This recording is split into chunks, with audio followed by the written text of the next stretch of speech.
শ্যাম সুন্দর ব্লগে আপনাদের স্বাগত জানাই।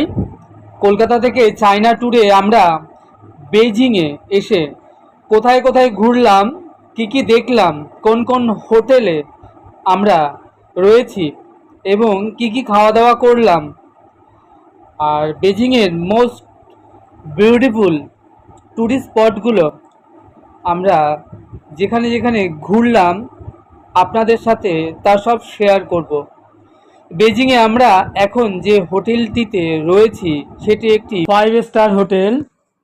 আপনারা সামনে ভিডিওতে দেখতে পাচ্ছেন হোটেলটির নাম রিটার্ন ইন্টারন্যাশনাল হোটেল। এটি একটি লাক্সারি ডিলাক্স হোটেল। এই হোটেলে রুম ভাড়া ডাবল বেডে প্রত্যেক দিন 1400 ইউহান, যা ভারতীয় মুদ্রায় 14,322 টাকার মতো।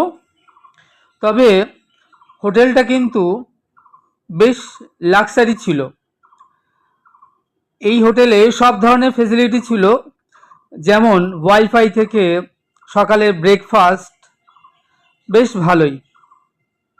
আপনি যদি বেজিংয়ে বেড়াতে এসে এর চাইতে একটু কম খরচের হোটেল নিতে চান তবে সেটাও আপনি পেয়ে যাবেন এখানে 8-10 হাজার টাকার মধ্যে।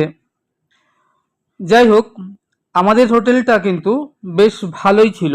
এরপর আমরা ব্রেকফাস্ট সেরে নিলাম, তারপর আমরা বেরিয়ে পড়বো বেজিংয়ের সাইট সিনের উদ্দেশ্যে।